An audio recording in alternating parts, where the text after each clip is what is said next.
Hi everyone and welcome back to SGTV. This is another episode in the Job Routes for Electricians mini-series.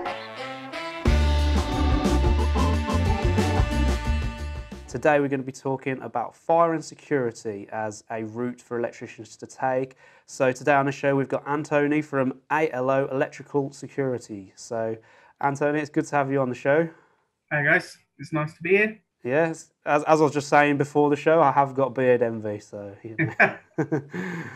You're going to see me like halfway through this episode, just like doing things like this and looking and wondering how mine isn't as good. So anyway, if we can start off, Antoni, do you want to just give us a bit of a background about how you became an electrician, how you started out? Yeah, I suppose I think the main thing is mostly in what you do in life. It's more about the people you know rather than what you know. So I was training to be a chef at the time and decided I didn't want to even do that anymore. I went and started my level 1 or level 2. I can't remember. You sort of did level 1 and 2 at the same time, didn't you? I think when I did mine, and I managed to get myself a job at a fire and security company. So that's quite a difference then, isn't it? What made you want to quit chefing to go into this then? Oh, it's just diabolical. It was clock watching. That's what your job Right. entailed, is clock Yeah. watching. And I mean, there's going over yourself when you've had to run cables and have to redo it. But like, I mean, when you've done a kitchen and you clean the kitchen down and someone walks in at like 5 minutes to 10 before you're about to go home, and then you've got to get all the food out again. Yeah, it was. That's me. It Can I was. have starter, main, pudding, biscuits, everything, please? I know it's late, but I'm hungry. That was it. Yeah. So I think the main inspiration at the time, we used to do taekwondo, and it was my instructor that sort of, because he was an electrician, he still is. That was the main reason why I decided to do it in the end, because I was getting to the age where I wanted to do something I actually enjoyed, and I was quite good with my hands. So I got the job at the fire alarm company. I had to leave college to actually just do the work there. I started off as a fire alarm service engineer and servicing door access, intruder alarms, cameras, all that sort of stuff. And then they put me through college again, doing electrical. And then most of the fire and security stuff was in-house trained, doing CPDs. Is that what it's called? Yeah. Like other courses, because I can't remember when it happened, but at some point the regulations changed when you had to be an actual trained person in the industry rather than a competent person. I can't remember when that happened, but I remember it when we went to like an event, a fire alarm event. It tripped a lot of us up because most of us, a lot of the time, a lot of these bigger companies or medium companies, a lot of them self-trained, and didn't realise at the time. So we all had to do loads of training on fire alarm and everything else. So yeah, that's what it was. And then in 2018, I decided to go self-employed. Took the leap.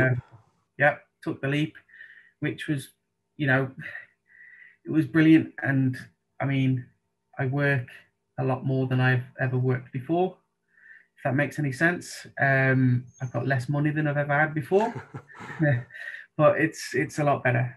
There's a load of plasterers watching right now saying, "No, he earns more than anyone." So, the thing is, everything goes back into itself. Like, all the money goes back into what you're trying to do, and it's very hard, especially trying to do fire and security, because it can be quite a slow burner sometimes building up a client base. So sometimes it can just be a phone call away. So we're working on a big project at the moment where we're putting in 11 Paxton 10 door entry systems and linking it to the fire alarm. And that's a pretty big job. And before then, it's probably been 5 years since we've installed a lot of the stuff before. But it's one of those jobs where it's different every single day. A lot of it is just trying to understand. So if you go to a fire alarm system that you've never seen before, because a lot of it's regional based as well. So stuff in Shropshire could be completely different to what you have in Birmingham or London. It all depends on the manufacturers that are selling products around. But yeah, that's pretty much it, really. I want to go back to what you're saying about your qualifications. So first of all, you said you finished college and then you went to work for them, and they put you back into college. So were you able to keep any to carry over any of your, I don't know what you call it, UCAS points or anything like that? I'd literally just started again because I'd only literally applied. I literally applied to college. I was in college for a month, maybe two. Okay. Then I got the job, so then they wanted me to leave straight away, just so that I could be trained up. And then the following year, I restarted again. So I didn't really lose. The only thing I really lost was a year, which didn't really matter in the grand scheme of things. Yeah. And then from there, I think I did my 18th before I left. I did PAT testing. I don't know why. It was just an option, so I did it. I did my testing and inspecting, both parts to that as well. I'm recently about to book back on for fire alarm to update because the regulations have changed since I did it back when I was employed by the other company. So I think this year, in the next few months, I'm doing a refresher course on that as well to get it back up to the BS 5839 Part 1 2017. So you're doing fire, security, CCTV, door access, that kind of thing? Mainly, yeah. I think I'm right in saying that, like you've just mentioned, you need additional qualifications to do the fire side of things. Yeah, I mean, nowadays, you can go and do MVQs specifically for that. Yeah. But you'd have to, like, I haven't got a specific MVQ for that because when I trained, that wasn't that's not how they trained us at that time. We were just trained as electricians, and then you learned the skills at the job, and then you did the qualifications to make sure you was trained, was employed. It was like an unofficial apprenticeship that I sort of did, if that makes sense. Yeah. I was quite lucky, really. I was, I was paid a decent wage straight off. But you don't need additional qualifications. You need your basic electrical qualifications, but for CCTV and door access, you don't. Am I correct in thinking? Not really. I mean, even because I'm SSIB registered as well for door access, CCTV, and intruder. It's mostly the intruder that has most of the regulations. There are loads of regulations for everything else, but there's not much you can really do for it. It's mostly about knowing what you can and can't do and following like all the privacy laws and that, and think where you're not meant to point cameras and stuff. Yeah, like that, because it can get quite tricky. There's certain things like if you're putting up PTZs in a public area, you're meant to register them, and like sometimes you can even get the council requesting you to take them down and stuff like that, which you never really know if any of this is going to happen until it's all up and running. But luckily, we haven't had any problems like that. Yeah. So how would you get that sort of information though? I mean, when we do these episodes in this Job Route series, we're trying to sort of make electricians or aspiring electricians realise the different paths they can take, CCTV fire being one of them. And I want to sort of cover any obstacles that you might face to sort of put people's minds at ease. So things like that. Say that PTZ, for example. Insurance is a big part because you need more, you need to actually make sure your insurance covers you to do all these different things. Because like a general electrical insurance or whatever a normal Sparky is doing, they might not even be covered to touch fire alarm systems, because if you haven't specified it in your insurance, you might not have the indemnity cover for it and all that sort of stuff. Right. And then, for instance, there's stuff like gates, automatic gates. We don't touch them because you need another type of insurance for that as well, like for crushing insurance. I think that's what it's called, in case the gates actually hit somebody or close and crush a car. There's little things like that. It's hard to really say everything that you do need, but if you was looking into fire, the best advice I would say is try and get a fire alarm apprenticeship. Try and get in with a fire alarm company, because once you've got those 3 to 4 years of experience, you can pretty much go anywhere. You can do whatever. You can go and join a company, 40 grand a year, 50 grand a year, but you'd probably be working all over the country. That was the main reason why I was never interested in doing that sort of work. And I suppose my experience is probably on the lower commercial end, because like with everything, there's different levels for everything, isn't there? Like if we went to some massive, say for instance, a real big company like a Muller or something, like a yogurt place, the systems for the fire alarm there, you'd never even be able to do it unless you was a really large limited company that could work on the closed protocol panels, because there's open protocol, there's closed protocol. So stuff that chub fit, you probably won't even be able to work on that unless you're chub trained. So a lot of these systems, you have to normally go and do training for that system. So if you wanted to work on Twin Flex, you can actually go and do training for that. Same with Advanced, Apollo. There's every manufacturer, it's like anything else. There's training for each one. But if you were like under 20, the best thing you would be to try and get in with a security and fire alarm company, because I think overall it makes you a better electrician, because we deal with, obviously we're not pulling cables in houses every single day, but we deal with a lot of complicated stuff. I suppose it's not complicated, but relays and interfaces and contactors and things that you wouldn't really see a lot of the time if you was just running Twin and F. Keeps you on your toes though. Yeah. I think we spend, definitely spend more time talking to suppliers than I do anything else at the moment, making sure I've got the stuff right. Yeah. Let's talk about your typical day, your typical working day, if there is such a thing. So how does that look?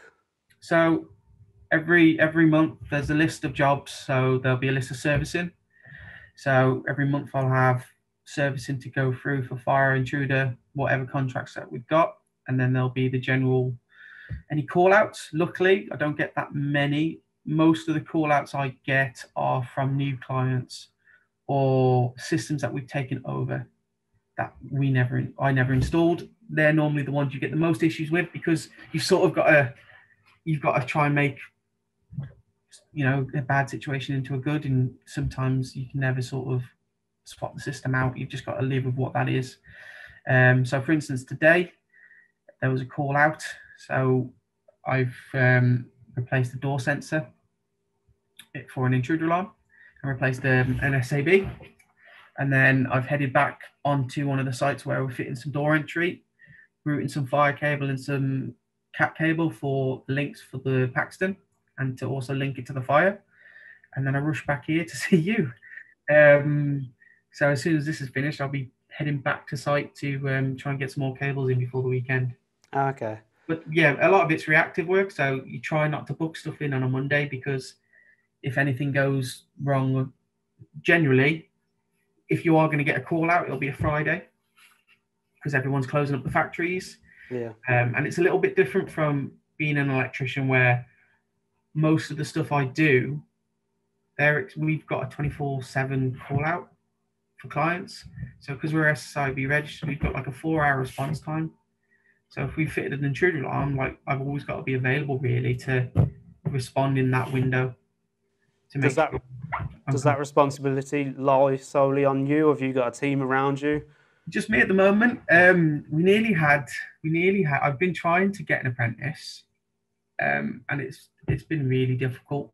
Just trying to, one, make sure I've got the procedures in place, making sure I've got enough money to pay them. I had one that left, which I thought I was literally just so close to signing the papers to do it. But yeah, at the moment it's me. And then normally if you're like me, where you're the only person, and if you're getting SSIB registered, you'll have to sign like a buddy contract with another company. So for instance, if I was away or ill, there's another company that have a buddy contract with me, and they will answer my call outs for me, if that ever is the case, until I have more staff. Is that a competitor, that company, or? Oh, it's the ones that train me.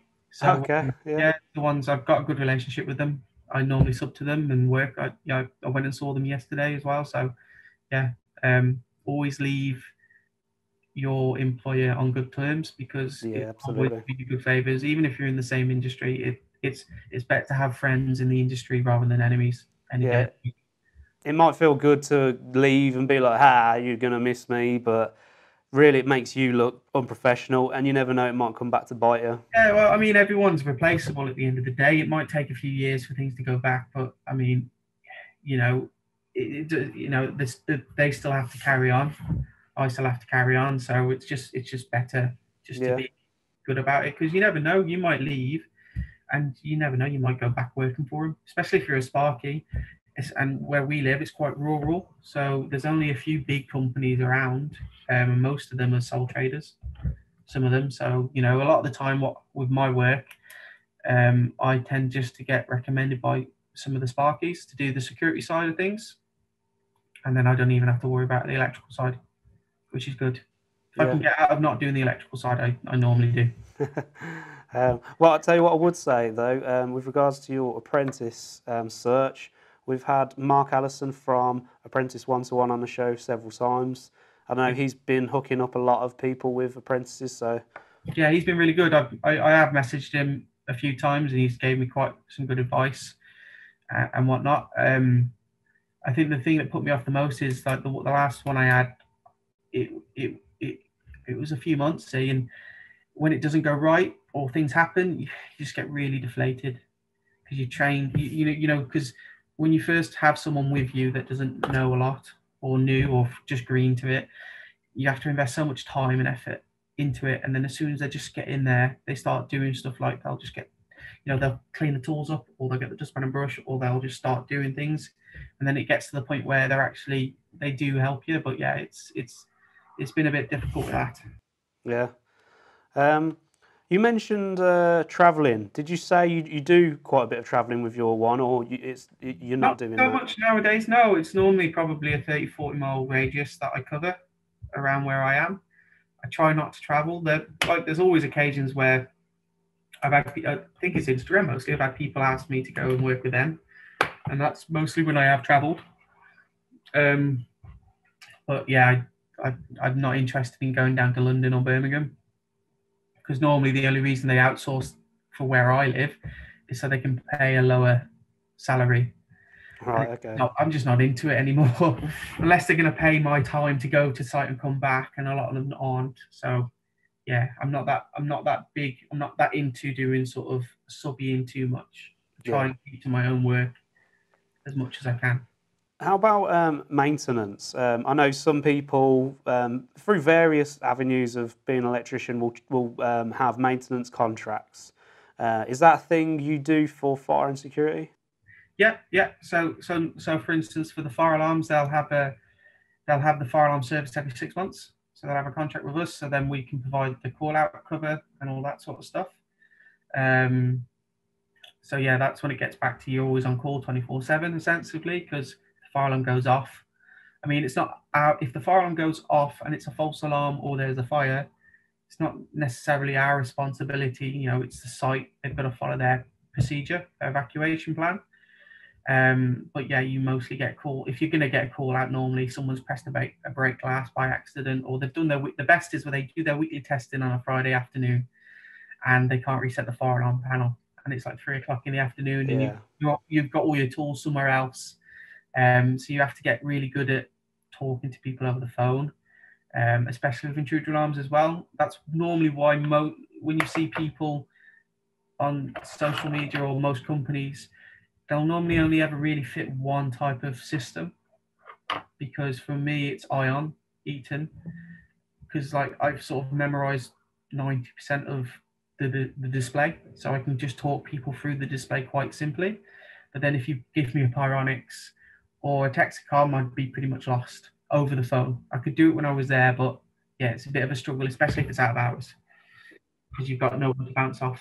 Is it a nice, well, say a nice earner? Is it a good supplementary income to sort of have maintenance contracts with companies? Not to rip people off, but I suppose a company is going to want that peace of mind, and for you to be there, that's worth your time as well. Yeah, it keeps the wheels going in the company. You do make a lot. Normally, it's like a marriage. Most of the time, most of the customers you normally have for a very long time.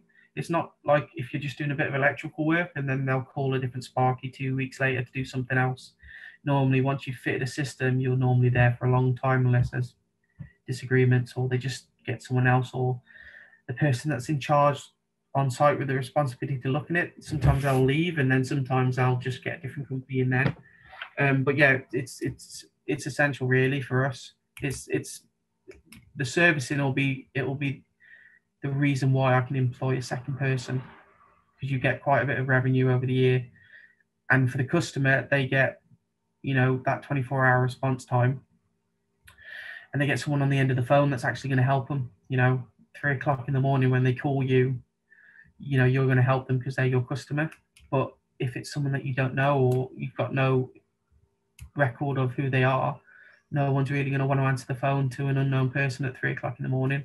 That's what and I do find you get that a lot with domestic intruder alarms, where either an electrician's fitted them and there's no paperwork, nothing's written down for the customer. So if it ever goes wrong, there's nothing there, and they call the Sparky, and the Sparky doesn't want to know a Friday at 11 o'clock at night when he's having a beer. He doesn't care, does he? He's put it in as a supplementary to rewiring the house. Normally that's, most Sparkies go in, do the work if they do it, and then they never go back, is normally the case. Do you find there's quite a lot of pressure once you've installed, say, a fire and security system in place? Do you find it's a bit more pressure than, say, doing, I don't know, changing faceplates or running some new lights in a domestic place, because it is essentially a safety protocol so that if anything goes wrong, it could be. There's a lot more documentation and paperwork to go through when you're doing that sort of stuff. So yeah, you can't just go extend a fire alarm system and just put a little job sheet. You've got to do all the other things that you have to do, all the certificates for that.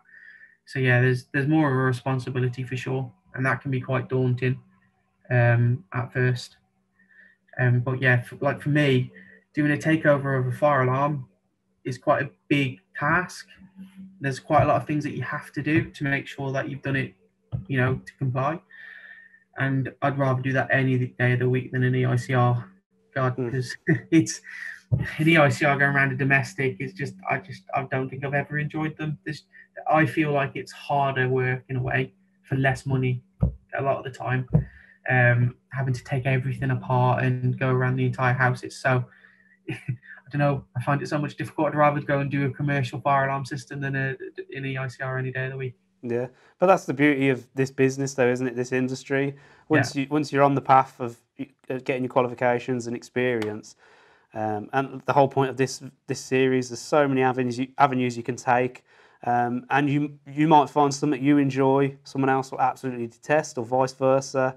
Yeah. I know some people that do the EICRs and all day long they love them. It's a nice cushy number for them. But like you say, it's not your bag. That's fine. It's good. That's the good thing about this industry. Yeah, for sure. Do you find with constant reg changes, I don't know how it will affect your kind of your business, but is that quite difficult to keep on top of? Well, we pay a subscription for ours, so we don't buy the books because there's quite a lot for us, and the books are ridiculously expensive. So we pay a yearly fee to the SSIB, who let us have. So then we've got a 12-month subscription where we can look at all the regs for everything that I cover. So it's not too bad. Things don't tend to change that much. Obviously, Grenfell and all that changed quite a bit, made everything a bit more stricter. But then, we're still going to sites where you've had a Sparky fit a system inadequately. You get that all the time, where cable hasn't been supported correctly, or there's just no paperwork, no documentation for anything, or no fire alarm zone map or anything like that, or sometimes the fire alarm panel's not even labelled. So when it does go off, nobody knows what on earth is going on. But it's not been too bad. I've always been quite good with keeping up with stuff. And normally, like I said, if you've got friends in the industry, everybody sort of talks to each other and lets you know what's changed. Or the other way of doing it is, it's a bit difficult now with COVID, but every year we used to go to the fire alarm safety event, or like fire and security safety event. I think it's in Birmingham. Yeah. There used to be another one, but they moved down to London, and that's good to keep up to date with stuff. So it's been okay. I mean, I don't know everything. Like if you listen to Dan the engineer and that, he's so up to date with all the regs, and he always appears to be so intelligent with that sort of stuff. And then you listen to Sparky Ninja, and you just wish you could retain that much knowledge, that sort of stuff, and you think, Jesus, Yeah. I'm so inadequate. The guys at E5 know the stuff, don't they? Yeah, I know how to do my job, and I can do that, but I still got to look at the books pretty much all the time. If there's ever a query, look at the book. But like, if there's a rule of thumb for me, we've always, even in the old company, if you have to discuss whether or not to put a detector in for a fire alarm system, if there's a discussion between two installers, and they're like sort of, I think we need one here, and the other guy's like, no, we're fine, it still complies. Normally, I'd rather just put it in. If you've got to talk about it, then just put it in anyway, and then it's a lot better. Sometimes. Better to go belt and braces when you're talking about safety equipment. Yeah, so a lot of the times we obviously, the sites normally have to have a fire safety report, basically. So someone will come around and check to see whether the building complies, if they got fire doors, are the escape routes all clear, is the fire alarm in a serviceable condition, what grade fire alarm do they need for the premises, and then normally once we've been given that information from the client, that's when we can fit a fire alarm to what has been recommended, because it's not up to us to tell the customer what system they need. It's up to the fire risk assessment. There we go. I've got it there, fire risk assessment. It's up to them to tell the customer, because it's normally on the customer's responsibility. It's their responsibility to make sure they have that fire risk assessment done. And then when we do our alarm, we fit it to that fire risk assessment. Or we go above and beyond what the fire risk assessment says. That's normally how I do it. Before we finish this episode, I want just ask your opinion. What things do you enjoy most about doing what you do? The best part of my job is I get to go to see so many different types of companies.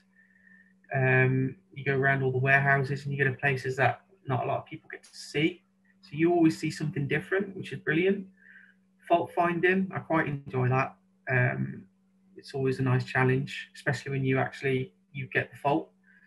But yeah, I think it's generally everything's different day to day, constant changes. Every site you go to is different, and there's that many different types of systems out there. It'll keep you occupied forever. I think whenever I speak to any electrician, whichever field they're in, they always say the same thing. Being able to just go somewhere different the next day than where you was the day before. Yeah. It just keeps you motivated, keeps you interested. You're not stopping still and getting too bored of what you're doing. Yeah, I think if I was doing it when I do electrical, I think the best bit of that is probably lighting, external lighting or internal lighting, purely because you actually see your reaction from the customer when you show it them.